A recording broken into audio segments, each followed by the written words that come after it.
जय हिंद दोस्त। आज मैं लाया हूँ जीके का क्वेश्चन। बिहार डीएलएड का साइंस और हिस्ट्री का क्वेश्चन है। इसमें टॉप 50 क्वेश्चन है।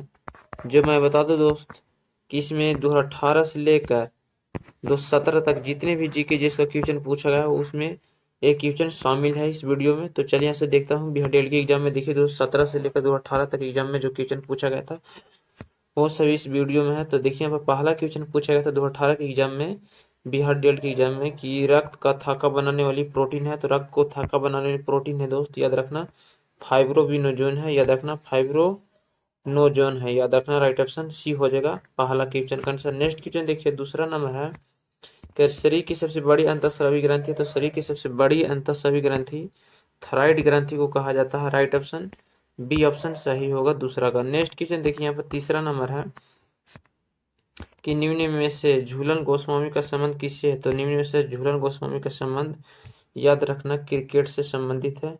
राइट ऑप्शन बी होगा तीसरा का। नेक्स्ट क्वेश्चन देखिए हमें पूछा गया था चौथा नंबर बिहार डीएलएड के एग्जाम में कि भारत का पहला नेशनल पार्क कौन सा है। तो भारत का पहला नेशनल पार्क याद रखना कौन सा है। तो जिम कॉर्बेट नेशनल पार्क है जो उत्तराखंड में है, याद रखना। और काजीरंगा राष्ट्रीय पार्क है दोस्त असम में। गिर राष्ट्रीय उद्यान गुजरात में है और सुल्तानपुर राष्ट्रीय उद्यान हरियाणा में है। तो राइट ऑप्शन ये हो जाएगा भारत का पहला national park Jim Corbett national park है जो उत्तराखंड राज्य में स्थित है। पांचवा नंबर क्वेश्चन यहाँ पे देखिएगा है कि अली अकबर खान का संबंध किस स्वतंत्र से। तो अली अकबर खान का संबंध जो है सरोद से है। याद रखना अली अकबर खान का संबंध किस वजह से सरोद से है, जिसका संबंध अली अकबर खान का भी है और अजमत अली खान का भी है। याद रखना है क्वेश्चन बहुत ही वीवीआई है। संगीत के क्षेत्र में दिया जाना सबसे बड़ा पुरस्कार ग्रैमी पुरस्कार है भी, यदि याद रखना। तो देखिए बांसुरी से संबंध है राकेश चौरसिया का। संतूर से संबंध है शिव कुमार शर्मा का। शहनाई से संबंध है बिस्मिल्लाह खान का। याद रखना। तो राइट ऑप्शन पांचवा का डी होगा। अली अकबर खान का संबंध सरोद से है और अजमत अली खान का भी सरोद से है। नेक्स्ट क्वेश्चन देखिए छठा नंबर पूछा गया था कि भारत में सिपाही विद्रोह की शुरुआत कहाँ से हुई थी। भारत में सिपाही विद्रोह की शुरुआत हुआ था, याद रखना, चंपारण से हुआ था। भारत में सॉरी दोस्तों, भारत में चंपारण सत्याग्रह दोस्तों। भारत में सिपाही विद्रोह जो हुआ था मेरठ से शुरुआत हुआ था। याद रखना कहाँ से, तो मेरठ से शुरुआत हुआ था। राइट ऑप्शन हो जाएगा डी। जो सिपाही विद्रोह 1857 में हुआ था मेरठ से शुरुआत हुआ था।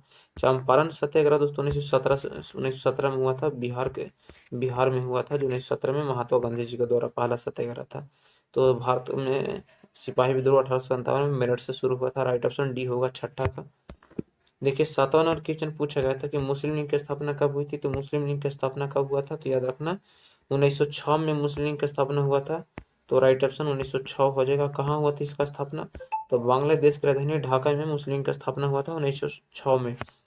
सातवां नंबर क्वेश्चन आठवां नंबर क्वेश्चन है यहाँ पे कि हड़प्पा किस नदी किनारे स्थित है। तो हड़प्पा दोस्त किस नदी किनारे स्थित है, तो याद रखना हड़प्पा रावी नदी किनारे स्थित है। राइट ऑप्शन आठवां का बी ऑप्शन सही होगा। 9 नंबर क्वेश्चन है कि सीमांत गांधी किसे कहा जाता है। तो सीमांत गांधी के नाम से खान अब्दुल गफ्फार खां को जाना जाता है। राइट ऑप्शन डी होगा करेक्ट ऑप्शन। 9 का डी ऑप्शन सही होगा। खान अब्दुल गफ्फार खान सीमांत गांधी के नाम से जाने जाते हैं। नेक्स्ट क्वेश्चन देखिए यहाँ पर 10वां नंबर क्वेश्चन है कि हुमायूं नामक लेखक या लेखिका कौन है। तो हुमायूं नामक पुस्तक के लेखक या लेखिका है, याद रखना कौन है। तो राइट ऑप्शन हो जाएगा गुलबदन बेगम है। डांसवा का ऑप्शन सी सही होगा। देखिए यहाँ पर 11 नंबर क्वेश्चन है कि काला की गंधार शैली की उत्पत्ति किसके शासनकाल में हुई थी। तो काला की गंधार शैली की उत्पत्ति किसके शासनकाल में हुआ था, तो याद रखना राइट ऑप्शन डी होगा कनिष्क के शासनकाल में हुआ था। काला की गंधार शैली की उत्पत्ति किसके शासनकाल में, तो कनिष्क के शासनकाल में। 11 का डी ऑप्शन सही होगा। 12 नंबर क्वेश्चन यहाँ पे कि आत्महत्या की थैली किस भाग को कहते हैं। तो आत्महत्या की थैली कोशिका के किस भाग को कहते हैं, तो याद रखना लाइसोसोम को आत्महत्या की थैली कहा जाता है। राइट ऑप्शन डी होगा दोस्तों। और माइक्रोकांडिया के कोशिका का ऊर्जा गृह कहा जाता है या बिजली घर भी कहा जाता है माइक्रोकांडिया को। राइबोसोम को प्रोटीन का घर कहा जाता है, याद रखना, या केंद्र कहा जाता है। तो 12 का डी ऑप्शन सही होगा आत्महत्या की थैली लाइसोसोम को। 13 नंबर क्वेश्चन की कृत्रिम डायलिसिस का प्रयोग किसके खराब होने पर होता है। तो कृत्रिम डायलिसिस का प्रयोग किसके खराब होने पर होता है, तो याद रखना ब्रिक जब काम नहीं करता दोस्त तो इसका उपयोग कृत्रिम डायलिसिस के रूप में किया जाता है। तो राइट ऑप्शन ब्रिक हो जाएगा सी 13 का। नेक्स्ट क्वेश्चन देखना है यहाँ पर 14 नंबर पूछा गया था कि वह प्रक्रिया जिसके प्रयोग से पौधे रात में ऊर्जा प्रदान के लिए करते हैं, वह कौन सी क्रिया है? तो वह प्रक्रिया जिसके प्रयोग से पौधे रात में ऊर्जा प्रदान के लिए उपयोग करते हैं वो है, याद रखना कौन सी क्रिया है, तो वो क्रिया है श्वसन। राइट ऑप्शन बी ऑप्शन सही होगा, श्वसन हो जाएगा। 14 का नेक्स्ट क्वेश्चन देखिए यहाँ पर 15 नंबर क्वेश्चन कि रेबीज टीका की खोज किसने की थी? तो रेबीज टीका की खोज किसने किया था? तो याद रखना किसने? तो लुई पास्चर ने रेबीज टीका की खोज की थी। राइट ऑप्शन बी हो जाएगा। एडवर्ड जेनर चेचक टीका की खोज की थी। याद रखना चेचक टीका की खोज किसने किया था? एडवर्ड जेनर ने। और लुई पास्चर ने रेबीज टीका की खोज किया था। तो राइट ऑप्शन 15 का बी ऑप्शन सही होगा। नेक्स्ट क्वेश्चन देखिए पूछा गया था 16 नंबर कि भारत में ईस्ट इंडिया कंपनी का पहला गवर्नर जनरल कौन था? तो भारत में ईस्ट इंडिया कंपनी का पहला गवर्नर जनरल बात की जा रहा है, तो याद रखना वारेन हेस्टिंग था। याद रखना भारत में ईस्ट इंडिया कंपनी का पहला governor general Warren Hasting. Right option C होगा, वारेन हेस्टिंग था। 16 का ऑप्शन सी होगा। 17 नंबर क्वेश्चन देखिए यहाँ पर है कि भारत के समुद्री मार्ग की खोज किसने की? तो भारत में समुद्री मार्ग की खोज किसने किया था? तो याद रखना किसने? तो राइट ऑप्शन हो जाएगा वास्को डी गामा भारत में समुद्री मार्ग का खोज किया था। राइट ऑप्शन सी होगा। वास्को डी गामा भारत में कब आया था? तो 1498 में आया था। केरल के कालीकट के तट के बंदरगाह पर आया था वास्को डी गामा भारत 1498 में। 18 नंबर क्वेश्चन है कि वास्को डी गामा कहाँ का रहने वाला था? तो वास्को डी गामा जो रहने वाला था कहाँ का? तो याद रखना पुर्तगाल के वास्को डी गामा रहने वाला था। 18 का ऑप्शन ए सही होगा। नेक्स्ट क्वेश्चन देखिए यहाँ पर 19 नंबर क्वेश्चन है कि वर्ष 1498 में वास्को डी गामा भारत में कहाँ उतरा था? तो वर्ष 1498 में वास्को डी गामा भारत कहाँ उतरा था? तो याद रखना कहाँ? तो कालीकट में उतरा था दोस्त। कालीकट कहाँ? तो केरल में है, याद रखना कालीकट केरल राज्य में स्थित है, जो कालीकट के बंदरगाह में उतरा था Vasco D gamma Bharat. 20 number question के भारत में मानसून की अवधि औसतन कितनी अवधि होता है? तो भारत में मानसून की अवधि औसतन कितनी अवधि होती है? तो याद रखना 100 से 120 दिन की होती है। राइट ऑप्शन बी होगा, 20 का ऑप्शन सही। नेक्स्ट क्वेश्चन देखिए यहाँ पर है 21 नंबर क्वेश्चन कि भारतीय राष्ट्रीय सेना आईएनए का गठन किस देश में हुआ था? तो भारतीय राष्ट्रीय सेना आईएनए का गठन किस देश में हुआ था? तो याद रखना सिंगापुर में हुआ था। भारतीय राष्ट्रीय सेना आईएन का गठन राइट ऑप्शन डी हो जाएगा, सिंगापुर देश में हुआ था। 22 नंबर क्वेश्चन है कि गुलाम वंश की स्थापना किसने की थी? तो गुलाम वंश की स्थापना कुतुबुद्दीन ऐबक ने किए थे। किसने किया था? तो कुतुबुद्दीन ऐबक ने किए थे। कब किए थे? तो 1206 ईस्वी में कुतुबुद्दीन ऐबक गुलाम वंश की स्थापना किए थे। नेक्स्ट क्वेश्चन देखिए यहाँ पर 23 नंबर क्वेश्चन है कि इतिहासकारों द्वारा प्रथम विश्व युद्ध को क्या नाम दिया गया था? तो इतिहासकारों द्वारा दोस्त प्रथम विश्व युद्ध को क्या नाम दिया गया था? तो याद रखना महायुद्ध नाम दिया गया था इतिहासकारों के द्वारा प्रथम विश्व युद्ध को। प्रथम विश्व युद्ध कब चला से कब तक चला था? तो 1914 से 1918 तक चला था प्रथम विश्व युद्ध। और द्वितीय विश्व युद्ध 1939 से 1945 तक चला था, युद्ध याद रखने। राइट ऑप्शन सी हो जाएगा, इतिहासकारों के द्वारा प्रथम विश्व युद्ध को नाम दिया गया था महायुद्ध। राइट ऑप्शन सी होगा। 24 नंबर क्वेश्चन है कि रॉलेट एक्ट को किस वर्ष पारित किया गया था? तो रॉलेट एक्ट कानून को जो पारित किया गया था राइट ऑप्शन डी होगा, 1919 में रॉलेट एक्ट कानून को पारित किया गया था। राइट ऑप्शन डी होगा, 24 का ऑप्शन। और 25 नंबर क्वेश्चन है कि बंगाल विभाजन के तुरंत बाद किस आंदोलन में भाग लिया गया था? तो बंगाल विभाजन के तुरंत बाद किस आंदोलन में भारतीय लोगों ने भाग लिए थे? तो याद रखना स्वदेशी आंदोलन में भाग लिया गया था। बंगाल विभाजन कब हुआ था? 1905 में हुआ था लॉर्ड कर्जन के द्वारा। और बंगाल विभाजन का रद्द 1911 में हुआ था लॉर्ड हार्डिंग के द्वारा, तो जो स्वदेशी आंदोलन में भाग लिया गया था। और देखिए यहाँ पर और इम्पोर्टेंट चीजें यहाँ पे देखिए लिख देता हूँ, एग्जाम में बहुत ही हेल्प मिलेगा। और असहयोग आंदोलन 1920 से याद रखना 1920 से 1922 तक चला था महात्मा गांधी जी के द्वारा। सविनय आंदोलन 1930 से 1934 तक चला था, याद रखना। तो गदर आंदोलन दोस्तों, गदर पार्टी की स्थापना लाला हरदयाल ने 1913 में की थी, याद रखना। 26 नंबर क्वेश्चन के कुका आंदोलन किस राज्य से संबंधित है? तो कुका आंदोलन संबंधित है किस राज्य से? याद रखना राइट ऑप्शन पंजाब से संबंधित है कुका आंदोलन। राइट ऑप्शन बी होगा, 26 का ऑप्शन।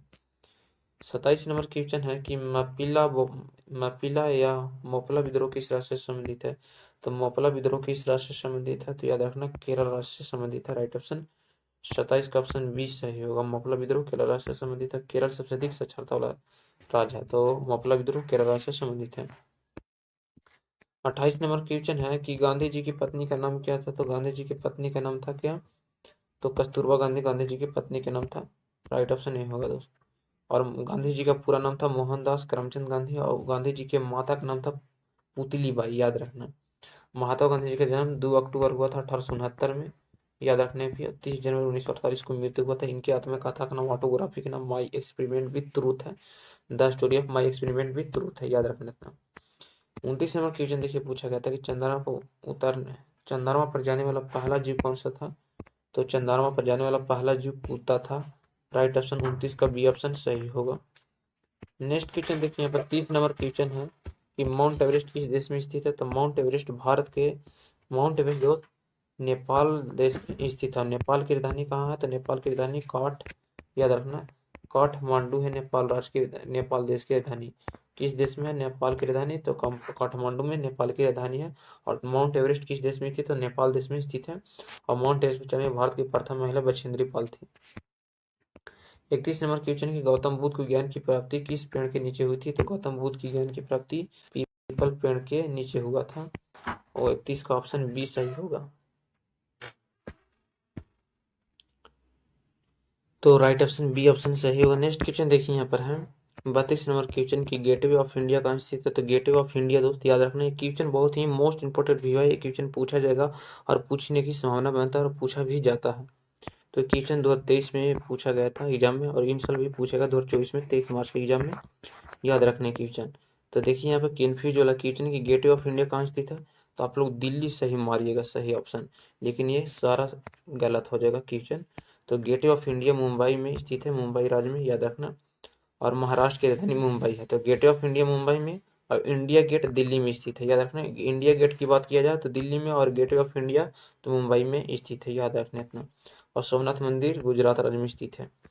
33 नंबर क्वेश्चन की टाइफाइड से शरीर का कौन सा अंग प्रभावित होता है। तो टाइफाइड से दोस्त शरीर का कौन सा अंग प्रभावित होता है। तो याद रखना, आंत प्रभावित होता है टाइफाइड से, मानव शरीर का अंग। राइट ऑप्शन सी होगा 33 का ऑप्शन। 34 नंबर क्वेश्चन है कि पृथ्वी के भूपरिपट्टी में सबसे अधिक पाए जाने वाले तत्व। तो पृथ्वी के भूपरिपट्टी में सबसे अधिक मात्रा में पाए जाने वाले तत्व का नाम हो, कौन सा तत्व का नाम है। तो याद रखना, सबसे ज्यादा पृथ्वी पर ऑक्सीजन पाया जाता है, O2 पाया जाता है, और उसके बाद सिलिकॉन पाया जाता है, उसके बाद एल्युमिनियम पाया जाता है। सबसे ज्यादा पृथ्वी के भूपरिपट्टी पर ऑक्सीजन, उसके बाद सिलिकॉन, उसके बाद एल्युमिनियम।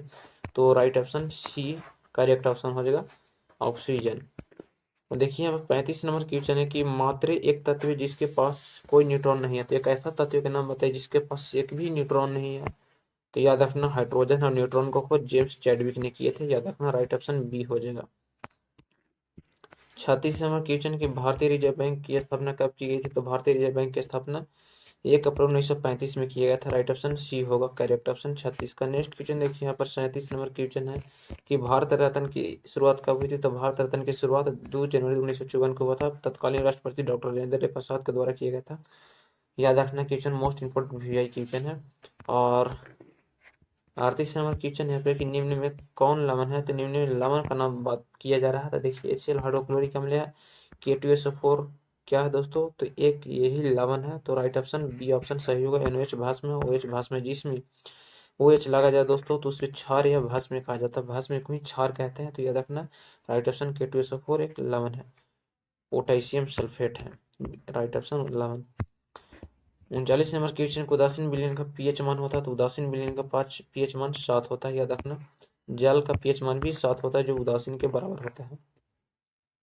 पीएच स्केल पर 0 से लेकर 14 तक अंक अंकित रहते हैं, याद रखना। जो 7 से कम रहता है उसे अम्लीयता कहा जाता है, और 7 के जो बराबर होता है, 7 के उदासीन होता है, 7 से अधिक वाला को क्षयता कहा जाता है, याद रखना।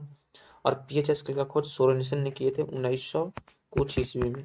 तो नेक्स्ट क्वेश्चन देखिए, 40 नंबर क्वेश्चन है कि बेकिंग सोडा का रासायनिक सूत्र क्या है। तो देखिए बेकिंग सोडा को रासायनिक सूत्र किसको कहा जाता है दोस्तों, बेकिंग सोडा। तो खाने वाला सोडा को ही दोस्तों बेकिंग सोडा कहा जाता है, और धोने वाला सोडा को दोस्तों क्या कहा जाता है, कास्टिक सोडा कहा जाता है। कास्टिक सोडा नहीं दोस्तों, सोडियम कार्बोनेट कहा जाता है, याद रखना। राइट ऑप्शन हो जाएगा ए, सोडियम बाइकार्बोनेट को ही बेकिंग सोडा कहा जाता है। तो राइट ऑप्शन ए होगा करेक्ट ऑप्शन। और सोडियम कार्बोनेट का सूत्र Na2CO3 होता है, सोडियम बाइकार्बोनेट का सूत्र NaHCO3 होता है। 41 नंबर क्वेश्चन के संगमरमर का रासायनिक सूत्र क्या है। तो संगमरमर का रासायनिक सूत्र कैल्शियम कार्बोनेट होता है, राइट ऑप्शन 41 का ऑप्शन ए सही होगा। नेक्स्ट क्वेश्चन देखिए यहाँ पर है 42 नंबर क्वेश्चन की बैटरी से किस प्रकार की धारा प्रवाहित होती है। तो बैटरी से किस प्रकार की धारा प्राप्ति होती है। तो याद रखना, बैटरी से दिश धारा की प्रवाह होती है, राइट ऑप्शन ए होगा 42 का ऑप्शन ए सही होगा। बैटरी से किस प्रकार की धारा प्राप्त होगी तो दृश्य धारा प्रभावित होगी। करेक्ट ऑप्शन ए होगा। और सेलों को समूह को ही दोस्तों बैक्टीरिया कहा जाता है। 43 नंबर क्वेश्चन की प्राकृतिक में पृथ्वी पर ऊर्जा का मुख्य स्रोत क्या है? तो प्राकृतिक में पृथ्वी पर ऊर्जा का मुख्य स्रोत की बात किया जा रहा है तो कौन सा होगा? तो राइट ऑप्शन हो जाएगा सूर्य। दोस्तों पृथ्वी पर एक मात्रा ऐसा है जिसमें पृथ्वी पर सबसे अधिक मात्रा में ऊर्जा मुक्त करती है सूर्य, और सबसे अधिक मात्रा में सूर्य दोस्तों विटामिन डी पाया जाता है, इसलिए मानव शरीर में सबसे अधिक मात्रा में विटामिन डी ही मिलती है। 44 नंबर क्वेश्चन की विभवांतर का सममात्रक क्या है? तो याद रखना विभवांतर किसे कहते हैं? तो दो बिंदु के बीच के अंतर को विभवांतर कहते हैं, और विभवांतर का सममात्रक वोल्ट होता है। और विभवांतर का खोज याद रखना, विभव का खोज या विभवांतर का खोज अलेस्सांद्रो वोल्टा ने किया था, तो इसीलिए अपने नाम पर ही दोस्तों इसका सममात्रक दिया था। और एसआई का पूरा नाम होता है दोस्तों सिस्टम ऑफ इंटरनेशनल, तो याद रखना राइट ऑप्शन होगा। शक्ति का ऐसा मतलब वाट होता है, विधारा का ऐसा मतलब एम्पियर होता है, और प्रतिरोध का ऐसा मतलब ओम होता है, तो राइट ऑप्शन बी होगा 44 का ऑप्शन। नेक्स्ट क्वेश्चन देखिए, पूछा गया था कि विद्युत चुंबकीय प्रेरण की खोज किसने की थी? तो विद्युत चुंबकीय प्रेरक या प्रेरण की खोज किए थे फैराडे ने। और विधारा के चुंबकीय प्रभाव का खोज किए थे किसने? तो ओस्टार्ड ने किए थे, याद रखना ओस्टार्ड ने किए थे विधारा के चुंबकीय प्रभाव का खोज। ये क्वेश्चन बहुत बार पूछा जाएगा और पूछने की संभावना बनता है। नेक्स्ट क्वेश्चन देखिए, 46 नंबर क्वेश्चन है कि चंद्रमा पर खड़े अंतरिक्ष यात्री को आकाश प्रतीत होता है। तो चंद्रमा पर देखिए दोस्तों, चंद्रमा कोई भी वायुमंडल नहीं, इसी कारण जो चंद्रमा से नीचे की ओर देखता है तो उसका आकाश जो प्रतीत होता है वो नीला की अपेक्षा काला प्रतीत होता है। राइट ऑप्शन डी होगा, डी ऑप्शन सही होगा। 47 नंबर क्वेश्चन के एक स्वास्थ्य आंक के दूर बिंदु क्या होता है? तो एक स्वास्थ्य आंक के लिए दूर बिंदु दोस्तों याद रखना क्या होता था? अनंत होता है। करेक्ट ऑप्शन डी होगा अनंत। और निकट बिंदु 25 सेमी होता है, याद रखना। निकट की बात किया जाए तो निकट की होता है 25 और दूर होता है अनंत। और मानव दोस्तों, मानव आंखों में दो प्रकार के दोष पाए जाते हैं, तीन प्रकार कैसे पाया जाता है? निकट दोष, दूरदृष्टि दोष और ज्यादा दूरदर्शिता दोष, ये सब। 48 नंबर क्वेश्चन निम्नलिखित में कौन एक उभयलिंग जंतु है? तो उभयलिंग जंतु केचुआ है। राइट ऑप्शन ए होगा, करेक्ट ऑप्शन। किसानों का मित्र भी केचुआ को कहा जाता है। 49 नंबर क्वेश्चन के उस पौधा का नाम बताइए जिस पर मेंडल ने प्रयोग किया था। तो उस पौधा का नाम बताइए जिस पर मेंडल ने प्रयोग किया था। तो मटर के पौधे पर ही दोस्तों मेंडल ने प्रयोग किया था, तो राइट ऑप्शन सी होगा 49 का। देखिए 50 नंबर क्वेश्चन और इस वीडियो का लास्ट क्वेश्चन, आप लोग इसमें कमेंट में आंसर बताना है कि इंसुलिन की कमी के कारण कौन सा रोग होता है। देखिए एक क्वेश्चन का आंसर जो सबसे पहले मैं पूछूंगा अपने आप से, और जो क्वेश्चन सबसे पहले कमेंट बॉक्स में बताऊंगा मैं उसका पीडीएफ इसका दे दूंगा। तो इंसुलिन का खोज किसने किया था? तो याद रखना इंसुलिन की खोज किसने किया था आप लोग कमेंट में बताइएगा, और जो बताएगा उसको मैं पीडीएफ फ्री में दूंगा, टेलीग्राम चैनल पर लिंक दे दूंगा, वहां से ज्वाइन करना, मैं पीडीएफ दूंगा। तो इंसुलिन की कमी से कौन सा रोग होता है? तो याद रखना मधुमेह रोग होता है। और इंसुलिन को खोज किसने किया था आप लोग कमेंट में बताइएगा। और बौनापन किस हार्मोन की कमी से होता है, किस हार्मोन के ज्यादा हार्मोन से होता है? तो आप लोग कमेंट में बताइएगा। तो जय हिंद दोस्तों, आज का वीडियो में इतना ही।